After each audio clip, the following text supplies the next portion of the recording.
이번 영상에서는 많은 호기심과 두려움을 불러일으키는 주제, 즉 세상의 종말이 다가오고 있는지에 대해 알아볼 것입니다. 성서는 이 주제에 관해 무엇을 밝혀줍니까? 많은 사람들은 특히 최근의 세계적인 사건들을 보면 우리가 종말에 가까워지고 있는지 궁금해합니다.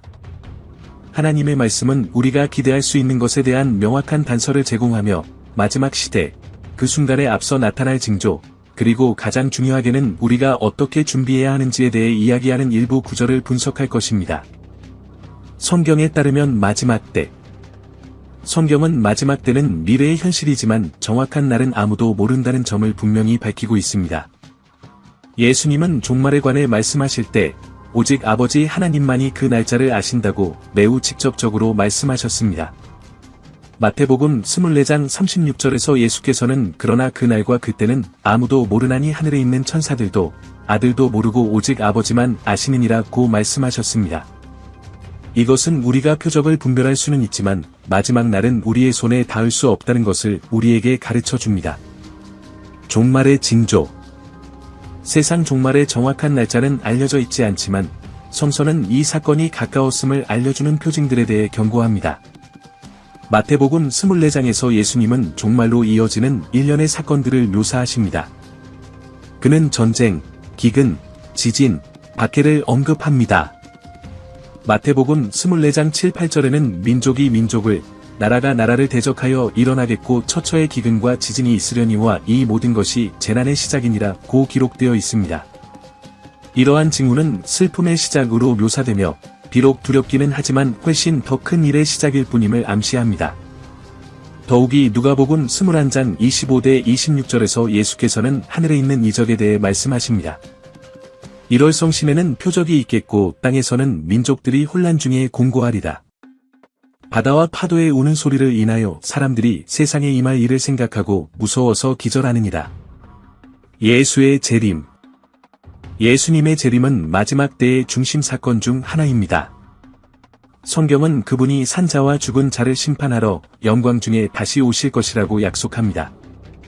요한계시록 1장 7절에 보라 그가 구름을 타고 오시리니 각인의 눈이 그를 보겠고 그를 찌른 자들도 그러하리니 땅의 모든 족속들이 그를 인하여 애통하리로다 그러하다 아멘이라고 기록되어 있습니다. 이 구절은 그리스도의 재림이 가시적이고 부인할 수 없을 것임을 우리에게 확신시켜 줍니다.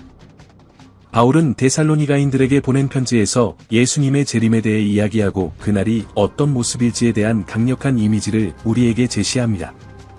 주께서 큰 호령과 천사장의 소리로 친히 하늘로부터 강림하시리니 하나님의 나팔 소리와 함께 그리스도 안에서 죽은 자들이 먼저 일어날 것입니다. 살전 4시 16분. 이 구절은 그리스도의 재림이 갑작스러울 것이기 때문에 준비하는 것의 중요성을 상기시켜 줍니다. 우리는 어떻게 준비해야 하는가? 성서는 우리에게 끝을 대비하라고 강력히 권합니다. 마태복음 24장 42대 44절에서 예수님은 우리에게 경고하십니다. 그러므로 깨어있으라 어느 날에 너희 주가 임하는지 너희가 알지 못함이니라. 그러나 이것을 생각하라 집주인이 도적이 어느 때에 올 줄 알았더라면 깨어있었으리라. 사람의 집이 뚫리지 못하게 하라. 그러므로 너희도 예비하고 있으라 생각하지 않은 때에 인자가 오리라. 여기서 강조점은 감시입니다. 우리는 종말이 언제라도 일어날 수 있는 것처럼 살아야 합니다. 마지막 때를 준비하는 것에는 표적을 지키는 것뿐만 아니라 하나님의 계명에 따라 우리의 삶을 조정하는 것도 포함됩니다. 베드로후서 3장 11대 12절에서 우리는 이렇게 읽습니다. 이 모든 것이 이렇게 풀어지리니 너희가 어찌 마땅하지 아니하냐 거룩한 행실과 경건함으로 하나님의 날이 오기를 바라보고 간절히 사모하라. 그 개념은 우리의 삶이 우리의 믿음을 반영해야 하며 그리스도의 재림을 기다리면서 거룩하고 경건한 방식으로 살아야 한다는 것입니다. 새로운 시작으로서의 끝.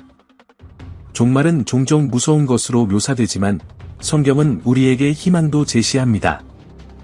신자들에게 세상의 끝은 새로운 시대의 시작, 즉 만물의 회복을 의미합니다. 요한계시록 21장 1에서 4절에는 장차 올 일에 대한 영광스러운 환상이 주어졌는데 또 내가 새 하늘과 새 땅을 보니 처음 하늘과 처음 땅이 없어졌고 바다도 다시 있지 않더라. 그분은 그들의 눈에서 모든 눈물을 씻어 주실 것입니다. 더 이상 사망이 없고 애통하는 것이나 곡하는 것이나 고통이 없을 것입니다. 새 하늘과 새 땅에 대한 이 약속은 끝까지 견디는 사람들에게 예비된 영광스러운 미래입니다. 그리스도 안에 있는 사람들에게 세상의 끝은 사실상 하나님 앞에서 고난과 고통이 없는 영원의 시작입니다. 거짓 선지자를 조심하라. 이런 가운데 성경은 마지막 날의 거짓 선지자와 교사들의 존재에 대해 우리에게 경고합니다. 많은 사람들이 거짓 날짜를 선포하거나 잘못된 교리를 전파하여 충실한 사람들을 속이려고 할 것입니다. 예수님은 마태복음 24장 24절에서 거짓 그리스도들과 거짓 선지자들이 일어나 큰 표적과 기사를 보이어 할 수만 있으면 택하신 자들도 미혹하게 하리라고 경고하셨습니다. 그러므로 우리는 누구의 말을 듣고 따르는지 분별하는 데 주의해야 합니다. 성경은 우리 진리의 주요 원천이며 성경과 모순되는 것은 무엇이든 거부해야 합니다. 우리는 하나님의 말씀 위에 굳게 서서 그분의 지혜와 인도하심을 신뢰해야 합니다. 결론. 성서는 우리가 알고 있는 세상의 끝이 반드시 올 것이지만 그 날과 때는 알 수 없음을 알려줍니다. 중요한 것은 그리스도의 재림을 깨어 준비하며 거룩하고 경건한 삶을 살면서 약속된 새 하늘과 새 땅을 소망으로 기다리는 것입니다. 동시에 우리는 거짓 선지자들에게 속지 않고 표적을 준수하고 하나님에 대한 믿음을 굳건히 지키라는 부르심을 받았습니다. 아직 그리스도를 따르기로 결정하지 않았다면 지금이 바로 그때입니다. 세상의 끝은 우리가 상상하는 것보다 가까울 수도 있으며 가장 중요한 것은 영적으로 준비하는 것입니다. 더 이상 시간을 낭비하지 말고 예수님께 당신의 삶을 드리고 그분의 가르침에 따라 생활하십시오. 더 많은 사람들이 준비할 수 있도록 좋아요, 채널 구독, 이 영상을 공유하는 것도 잊지 마세요.